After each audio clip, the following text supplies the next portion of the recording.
Okay, Assalamu alaikum wa rahmatullahi wa barakatuh. I don't know what happened to that previous video. All of a sudden, my phone just stopped it. So let's try this again, okay? So this is part 9, the ninth installment of our journey through life with children. We are at the 19th verse of Surah Luqman. And this is where Allah subhanahu wa ta'ala brings up another interesting subject that needs to be talked about as well. And this is the final piece of advice that Luqman alayhi salam is giving to his son.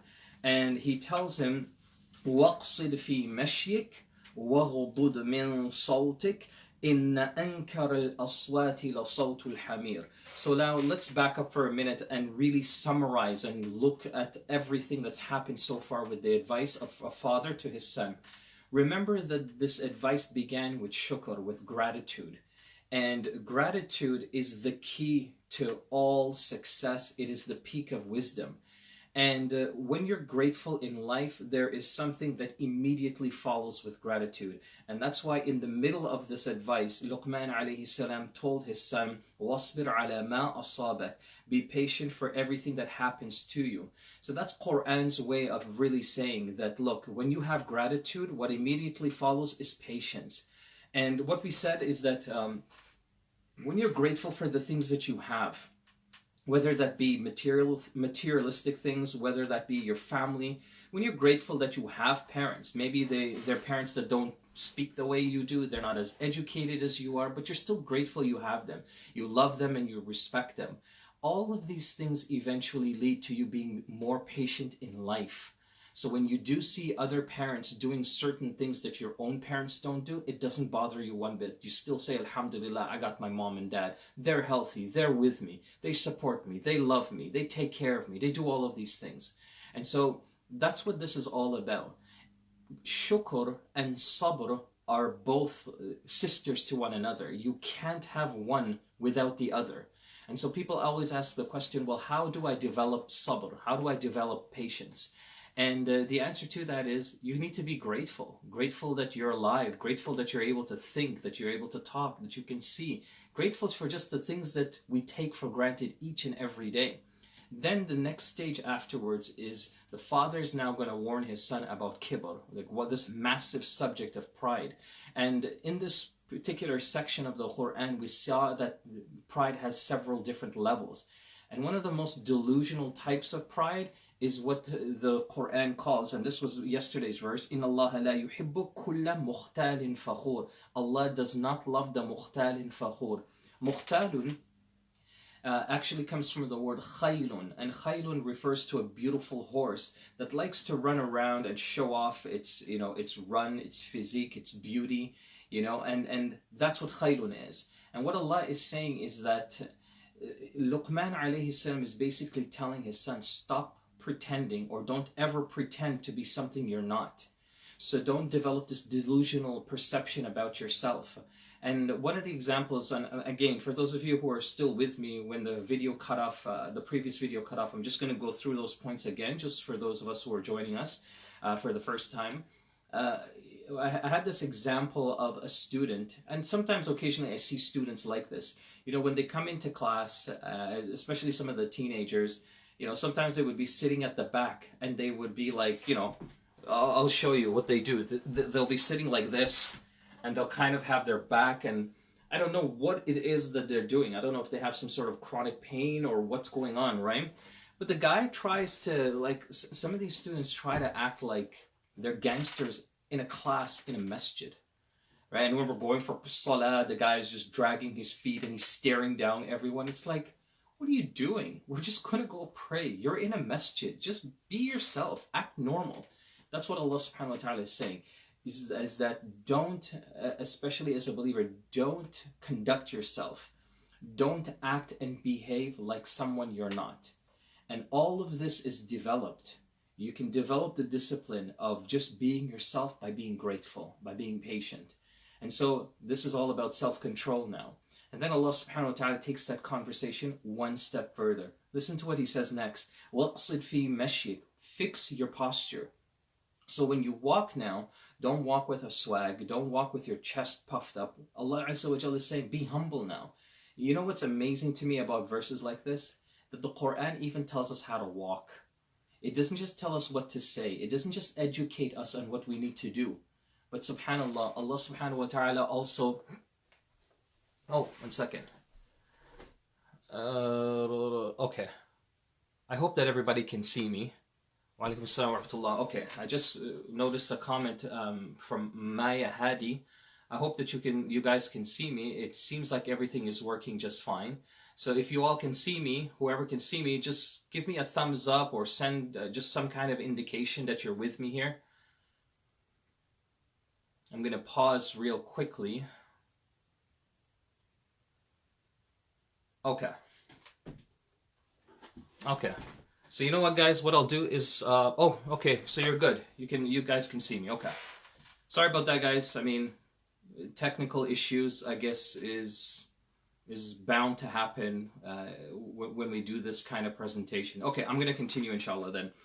وَقْصِدْ فِي مَشْيِكْ وَغْضُضْ مِنْ صَوْتِكَ. So now Allah tells us how to walk, fix our posture, behave, act accordingly, but at the same time, also make sure that you lower your voice and you control what you say and the tone of your voice. So that's really important. Control the tone of your voice. Now here's the thing. It's like when a kid is standing in front of an adult, whether the adult be their parents or anybody else, and they're shouting at them or they're upset or they're grounding them, and the kid gives a look like this. Allah subhanahu wa ta'ala says, don't do that. Fix your posture. Or you look fed up. When your parents are talking to you, you're just like, okay, oh my God, you know, just finish up, mom. Okay, yes, I hear you. Allah Azza wa Jal says, don't do that. And that's the advice of Luqman to his son. It's like, at the end of the day, if you'd missed out on all the advice I gave you, just behave like a good person. Act and be yourself. Be humble, be kind, respect your elders, all of these things. But then parents also, this advice is for us as well. To not give the impression that, subhanAllah, you are superior to your children, so you can control them and you can say what you want and do what you want and embarrass them in the grocery store, at the mall. Don't do any of that. This ayah speaks to us just as much as anyone else. So it's really important for us to understand that despite that this is going to from a parent to their child, it's also relevant to all of us as parents as well. We need these kinds of reminders. And then Allah subhanahu wa ta'ala concludes and he says, Inna ankara al-aswat la sawtul hamir. The worst type of sound is that of a mule, of a donkey. Now, keep in mind that generally speaking, across the globe, donkeys are sort of like, have become like a symbol of stupidity. Like even when we want to say somebody, look, you're acting crazy, you're acting dumb, you're acting like a donkey. Like cultures use that term to symbolize stupidity. And that's not what this verse is actually referring to. It's not talking to you about how dumb donkeys are. What it's talking to you about is that actually that sound of when a donkey neighs or makes their sound, makes their call, it's going to be as though all this advice that the father gives to his son and he still didn't get it, it's as if he's saying to you, it's like as if a donkey is calling out to you and you didn't hear anything. So it's like you've now become the donkey, the listener. You've become the donkey. We're trying to talk to you and you're just sitting there and you're just going about your life, you know, you're just grazing away, you're making these weird sounds, you're just saying blah, blah, blah. So our version of this, when we respond like that of a mule, is when the kid, and parents pay attention to this, is when the kids say things like, yeah, whatever, yeah, okay. Or they make sounds like, oh, okay, fine, yes, I'll get it done. To Allah subhanahu wa ta'ala, you're behaving like a donkey. Don't do that. And that's like the worst thing that you can do, and act or behave like that in front of Allah subhanahu wa ta'ala. Now remember, donkeys are also talked about in other surahs as well. Allah subhanahu wa ta'ala tells us on the Day of Judgment that the donkeys, they will carry their load. يَحْمِلُ أَسْفَارًا. That they will have this load, this burden of knowledge that they will be dragging on the Day of Judgment. What that is symbolizing, what that's telling us, is that all this knowledge came to them and they did nothing with it. They just put it on their back and they continued moving forward. So كَمَثَلِ الْحِمَارِ يَحْمِلُ أَسْفَارًا. They become like donkeys and they carry this knowledge and it didn't do anything for them. So it's really important for both parents and the kids, when you're having these kinds of conversations and you're trying to teach each other some of the values, whether they be Islamic or just in society, some of the good things, that you want your children to be good people, you want them to be strong, you want them to be humble, you want them to be educated, focused, all of these wonderful qualities.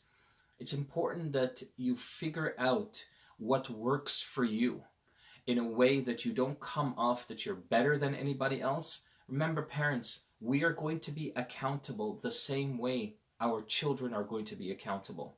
We're going to be asked the same questions that they're going to be asked. So it's important that when we try to encourage one another, that we put ourselves at the same level as well.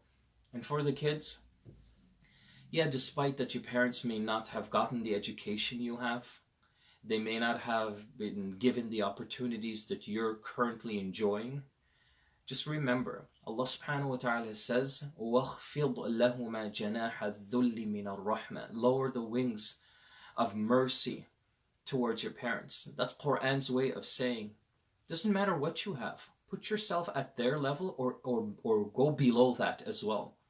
Don't try to ever for a moment think that you are smarter or more superior to your parents.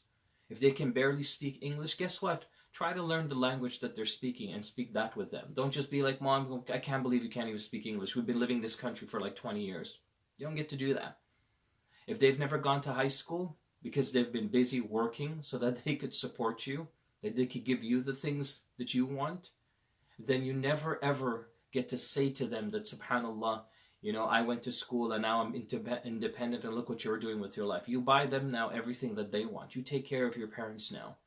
And that's what these verses and these pieces of advice of Luqman alayhi salam is really saying, that at the end of the day,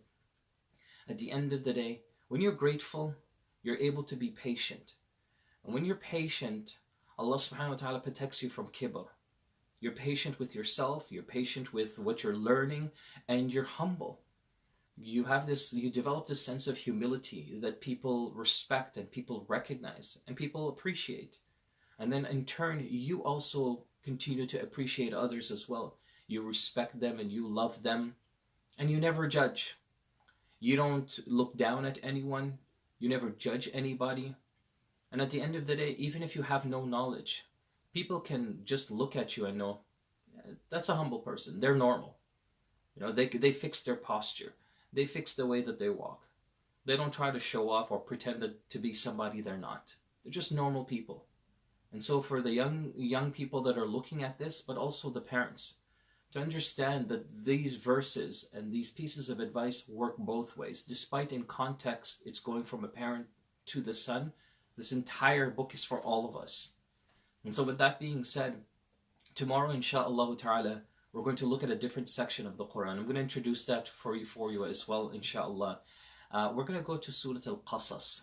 Surah Al-Qasas, for those of you who read this surah and know this surah, you'll notice something very quickly in the beginning verses of the surah, like after the first 4 or 5 verses.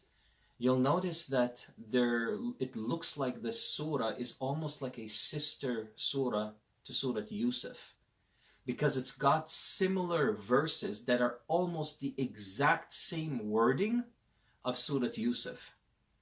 وَلَمَّا بَلَغَ أَشُدَّهُ وَاسْتَوَى آتَيْنَاهُ حُكْمًا وَعِلْمًا. So we find that in Surah Al-Qasas. And then in Surah Al-Yusuf, it's a very similar verse, just one word is missing. So the point is that it looks like they're giving almost the same message, but they're different. But what's the theme? What are these two surahs really about? Surah Yusuf is a relationship now. So it's not necessarily advice. It's more of like building that relationship between a son and a father. So you have Yusuf alayhi salam and Yaqub alayhi salam. But then Surah Al-Qasas, it's more about that relationship between a mother and her child, her son. You have Musa alayhi salam and his mother. And all that happened and all that she was feeling, that she had to give up her child, and what led to all of that. And the promises that Allah subhanahu wa ta'ala gave her, that if she followed through with this command, He would not let her down. And how she developed that trust. But there's a deeper underlying issue here that we want to talk about that would help us extract some of the parenting techniques and benefits for all of us. So the fact is now you have one surah, father and son, then you have another surah, mother and her child, mother and son. And when you put these things together, the fact that they're similar shows that both mom and dad, you have to be on the same page when you're parenting your children. The fact that Allah put similar verses about similar scenarios, but from one parent and the other parent, but still some of the verses overlapped and they became so similar, indicates to us that parents, we have to be able to synchronize our techniques, the way that we discipline, the way that we teach, all of those things. You can't have one parent that says, yes, you can have ice cream for dinner, and mom is in the kitchen cooking up a storm, cooking the healthiest foods, preparing it for the child, and you went and ruined the appetite. No, you got to be just as concerned for the health of your child as mom is. And you can't just, if the kid does something wrong, okay, and you decide, okay, you send them to the room, but then one parent goes up there and orders pizza and be like, okay, let's make this the best grounding experience ever. Can't do that. And so even when it comes to teaching, you'll be teaching Quran, you'll be teaching something else, and then one parent just came up with their own version of Islam and just started teaching that as well. It's not going to work.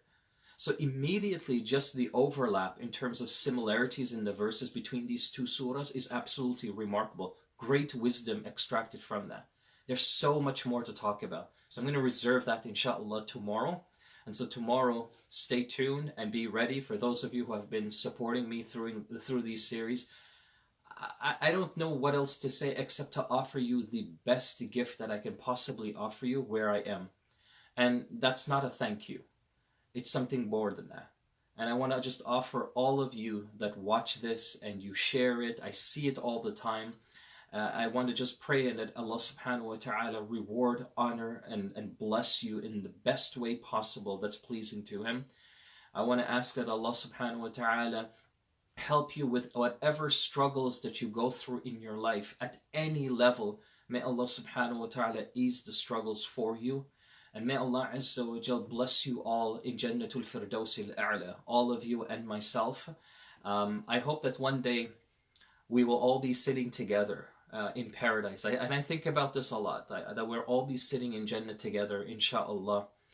And one of you might come up to me and say, you know, hey, I was one of those viewers that watched you when you used to do that series. And I can say to you that, subhanAllah, it was for people like you that I did it. And I just want to be able to meet all of you and say thank you to all of you. And then may Allah Azza wa Jal keep us together in the best way possible in this world and in the akhirah, inshaAllah ta'ala.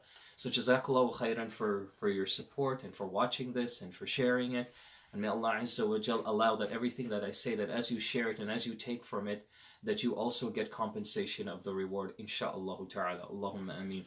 I see a lot of you commenting, so I'm just going to scroll back. Everybody sending their salam, wa alaikum assalam wa rahmatullah. That should be what is completely off of the education mother. Very good. Wa iyyakum. Okay, I don't see any questions or anything, so if you have any questions, just send it in the comment. Otherwise, I will speak to you all tomorrow, inshallah. Take care, everybody. Assalamu alaikum wa rahmatullahi wa barakatuh.